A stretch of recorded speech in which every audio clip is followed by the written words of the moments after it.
एक श्लोक हम लोग बचपन में याद किया करते थे, गायन्ति देवा गिर गीत काली धन्यास्तुते भारत भूमि भागी स्वर्गानुवर्गास्पद हेतु भूते भवन्ति भूय पुरुषा सुरत्वात्। अतः सुरत्वात् देवता की श्रेणी को छोड़ करके इस भारत भूमि के मनुष्यों के पास देवता आना चाहते हैं, जन्म लेना चाहते हैं स्वर्ग से, क्योंकि वो तो केवल स्वर्ग में रहते हैं। तो कहते हैं देवता कहाँ रहते हैं, बोलो स्वर्ग में, परंतु भारत के मनुष्य तो अपवर्ग में भी रहते हैं, मोक्ष में भी रहते हैं। कितनी बड़ी कल्पना की मनुष्यों के लिए, क्योंकि भारत भूमि के मनुष्यों के लिए इतनी बड़ी कल्पना की कि देवता तो केवल स्वर्ग में रहते हैं, केवल भारत भूमि तो क्या करती है, अपवर्ग भी दिलाती है, मोक्ष भी दिलाती है। बहुत सारी बातें ऐसी ऐसी हमारे साहित्य में, हमारे वैदिक वाङ्मय में भरी पड़ी है, जहाँ मनुष्य को इतनी महत्ता दिखलाई गई है। मनुष्य को इतना महान बनाया गया है, मनुष्य तो बड़ा हुआ।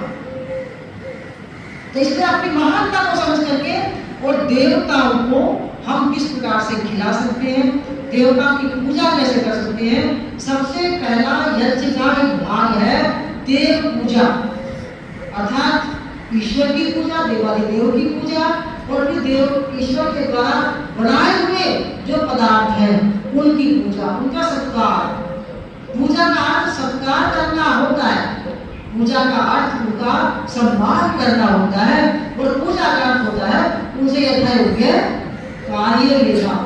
ये कर बताओगे आप। तो यज्ञ का पहला भाग क्या है, देव पूजा।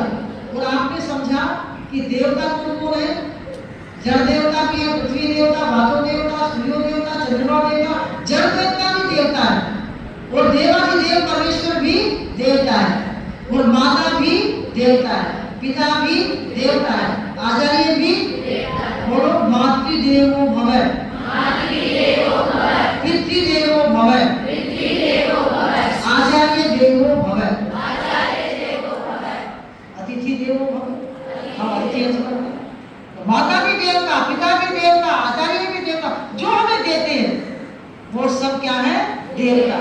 उन देवताओं की पूजा कैसे करनी है, सम्मान कैसे करनी है, उनसे लाभ कैसे लेना है, ये बात समझने की है। वो यज्ञ के माध्यम से, अग्निहोत्र के माध्यम से हम उसको समझेंगे। आज आपने देवताओं के थोड़े से रूप को समझा, अधिक को नहीं, थोड़े से रूप को समझा, और विशेष रूप से मैं इस माध्यम से सदा ही एक बात समझाती हूँ, सदा अपने गौरव की अनुभूति कीजिए, सदा अपने आप को महान बनाइए। अभिमान वाला महान नहीं, अब महान बनने के लिए मैं इसलिए कहती हूँ, जो मनुष्य, जो बच्चा अपने आप को महान समझेगा वो कभी भी गलत कार्य नहीं करेगा। तो उसको याद आएगा, मैं तो बहुत बड़ा हूँ, मैं तो ईश्वर पुत्र हूँ, मैं चोरी नहीं कर सकता, मुझे झूठ बोलने की आवश्यकता नहीं है, मुझे अपमानित होने की आवश्यकता नहीं है, मुझे सुसाइड करने की जरूरत नहीं है, मुझे दीनहीन बनने की जरूरत नहीं है, मुझे गंदगी में रहने की जरूरत नहीं है, क्योंकि मैं ईश्वर पुत्र हूँ। वो सबकी सफाई करता है, शुद्धता देता है, सुगंधि फैलाता है, यज्ञ भी सुगंधि फैलाता है। इसलिए मुझे इन छोटी छोटी बातों से बाहर निकलना। ये बातें आप लोग याद कीजिएगा। एक बार सब मिलकर के समर्पण प्रार्थना बोलेंगे, एक मिनट।